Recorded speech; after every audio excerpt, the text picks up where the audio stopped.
जय माता दी। जय मां कामाख्या। कामाख्ये वरदे देवी नीलपर्वतवासिनी त्वं देवी जगत माता योनि मुद्रे नमस्तुते। कामाख्ये काम संपन्ने कामेश्वरी हर प्रिये कामनाम देहि मे नित्यं कामेश्वरी नमस्तुते। कामदे काम रूपस्ते सुभगे सुर सेविते करोमि दर्शन देव्यं सर कामार्थ सिद्धयेत्। ओम महेशानी महामाये चामुंडे मुंडमालिनी आयु आरोग्य ऐश्वर देहि में देवी परमेश्वरी। ओम जयंती मंगला काली भद्रकाली कपालिनी दुर्गा क्षमा शिवा धात्री स्वाहा सदा नमस्तुते। ओम सर्वमंगल मांगल्ये शिवे सर्वासादिके शरण्ये त्र्यंबके गौरी नारायणी नमस्तुते। दुर्गति नाशिनी दुर्गा जय जय, काल विनाशिनी काली जय जय, उमा रमा ब्रह्माणी जय जय, सीता राधा रुक्मणी जय जय। जय माता दी। देव राधा ट्रस्ट की तरफ से सत्यवाणी की प्रस्तुति। अधिकांश मनुष्य धन की तरफ से तंगी रहती है, पैसे की कमी हमेशा बनी रहती है। आज के कलयुग में कई घरों में जो बहुत ही ज्यादा आधुनिक हो गए हैं, उन घरों में या जिनने संयुक्त परिवार को त्याग कर अकेले रहने का फैसला कर लिया, उन परिवारों में वो ऋण में जी रहे हैं और उसकी वजह से उनके घरों में शुद्धता, स्वच्छता और पवित्रता का ध्यान नहीं रखा जा रहा है। कारण सवेरे सवेरे जल्दी निकलना, देर रात तक आना, समय की कमी, स्वास्थ्य की तरफ ध्यान नहीं देना और जो परमपिता परमात्मा है, ईश्वर है, उसकी ओर झुकाव नहीं होना ही कष्टों का कारण है। मनुष्य को ईश्वर है यह तो मानना होगा, और ईश्वर है मानना होगा तो ईश्वर के नियम कानून जो बनाए गए हैं उनका पालन करना होगा। और नियम कानून जो बनाए गए हैं उन नियम कानून को ही हम वेद पुराण कह सकते हैं। जिस प्रकार एक मशीन बनाई जाती है तो उस मशीन को किस प्रकार से ऑपरेट करें, इसके लिए एक मैनुअल दिया जाता है। इसी प्रकार ये मनुष्य शरीर है जिसके अंदर आत्मा बैठी हुई है। इस मनुष्य शरीर को कैसे चलाया जाए, कि जिंदगी को कैसे पार लगाया जाए, इसके लिए वेद पुराण रामायण गीता धार्मिक ग्रंथ बनाए गए हैं। परंतु उन मैनुअल जो बनाए गए हैं उन मैनुअल का पालन न करते हुए अपने मर्जी से हम चलते हैं तो मशीन बहुत जल्दी खराब हो जाती है। मानसिक अवसाद आ जाते हैं, पागलपन की स्थिति आ जाती है, स्वास्थ्य बिगड़ जाता है। और इन्हीं सब की वजह से मनुष्य धीरे धीरे जो उसकी उम्र दी उस उम्र से बहुत पहले ही अपने आप को नष्ट कर लेता है।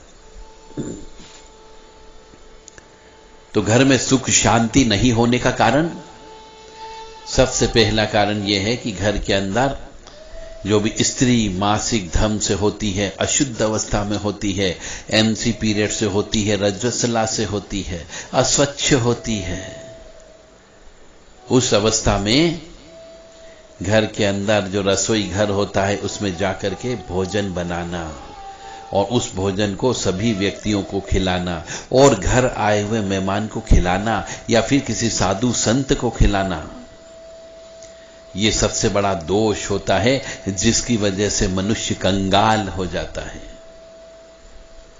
मत मानिए और कष्ट भुगतते रहिए और जिंदगी ऐसे ही बिना आनंद के, बिना सुख के आपकी जिंदगी समाप्त हो जाएगी।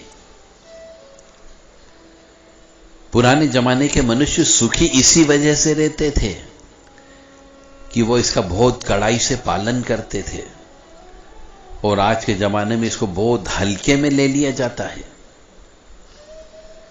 इस वजह से कष्ट की उत्पत्ति ज्यादा हो रही है। और इसी ही एमसी पीरियड के दौरान खाना पीना बनाना, घूमना फिरना, इसी वजह से ऊपरी बाधा लग रही है, और ऊपरी बाधा लगने से मनुष्य परेशान होता है, घर में क्लेश होता है, अशांति होती है और दरिद्रता भी आती है। तो जो जो धर्म प्रेमी बंधु सुखी रहना चाहता हो तो उसे मासिक धर्म के नियमों का पालन करना होगा, अन्यथा कष्ट भुगतने के लिए तैयार रहिए। चाहे कितनी ही पूजा करवा लीजिए, कितनी ही जप करवा लीजिए, कितने ही भगवान के आगे शीश को झुका लीजिए, कोई फायदा नहीं होने वाला। घर में दीपक नहीं लगाते हो, घर में से किसी भी मनुष्य को भोजन दान नहीं देते हो, मंदिर में नहीं जाते हो, आए दिन शराब पीते हो, मांस का भक्षण करते हो, ये सब कारण कष्ट आने के कारण हैं। तो मनुष्य को शराब तो छोड़ देना चाहिए, और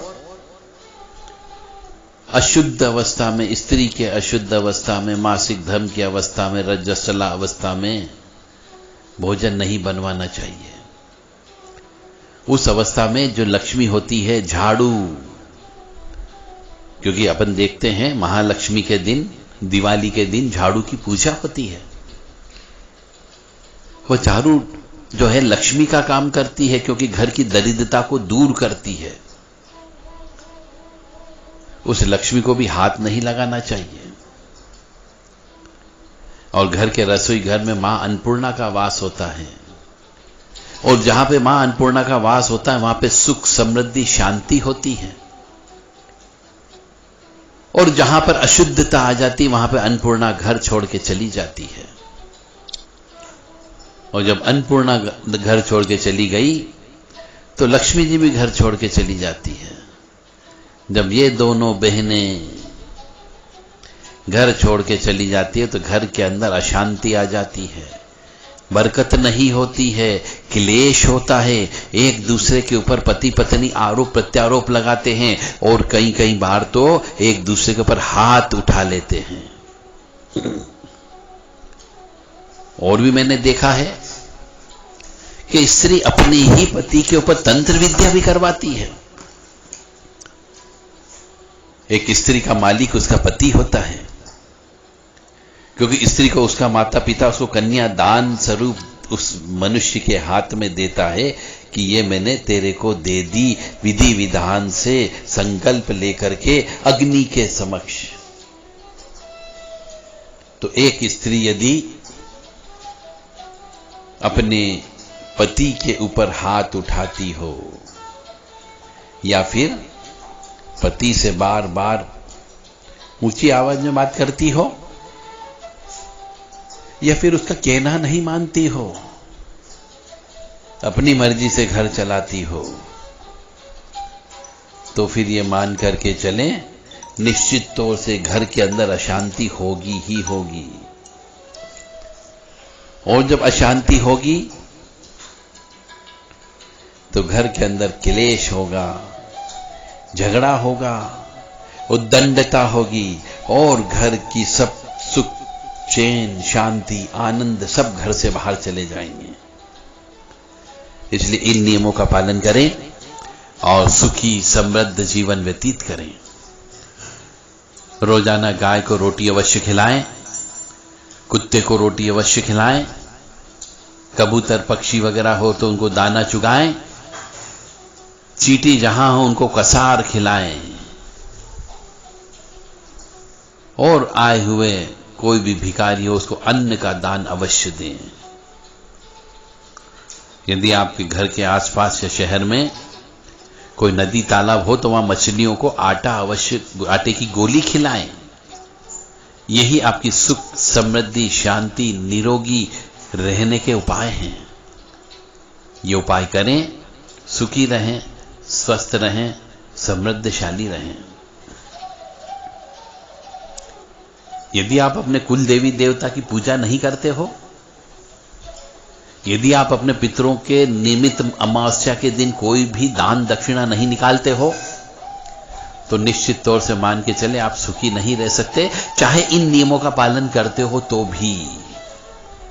यदि आप मासिक धर्म के नियमों का पालन करते हो, घर के अंदर दीपक अगरबत्ती भी लगाते हो, आए हुए मनुष्यों को भोजन भी कराते हो, परंतु यदि अपने कुल देवी देवता की पूजा नहीं करते और यदि पितरों को शांत करके नहीं रखते, अमावस्या के दिन किसी का भोजन नहीं कराते हो, तो आप सुखी नहीं रह सकते। अमावस्या के दिन पीपल के वृक्ष के नीचे 4 बत्ती वाला दीपक अवश्य लगाना चाहिए।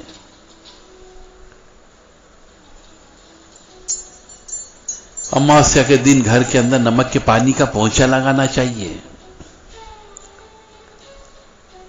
और कम से कम प्रत्येक मनुष्य को अपने चरित्र को बचा के रखना है, चाहे वो स्त्री हो या पुरुष हो।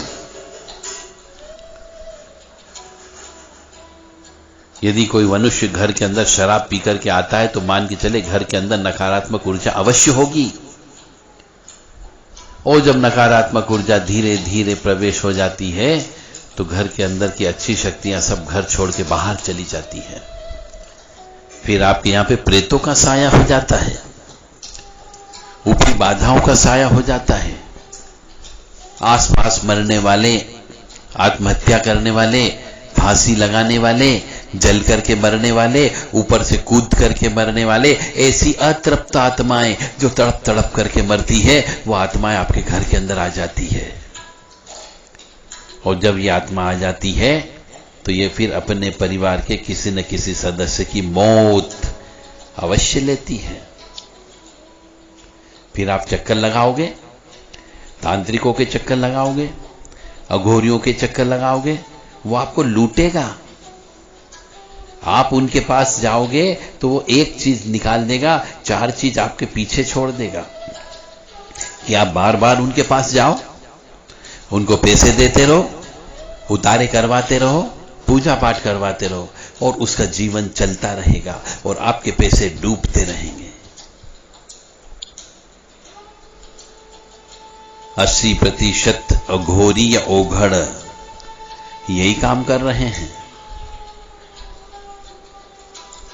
उनके पास बिल्कुल न जाएं। एक चीज आपकी निकालेंगे, 2 चीज आपके ऊपर छोड़ देंगे। महीने भर आपको स्वस्थ रखेंगे, दूसरे महीने आप फिर बीमार पड़ जाओगे। घर के अंदर काली छाया नजर आने लग जाएगी, क्योंकि उन्हें मालूम है कि आप उनके मुरीद बन गए हो। आपको जाते से ही आपको ठीक कर दिया गया है, परंतु 2 महीने बाद या 1 माह के बाद वापिस आप बीमार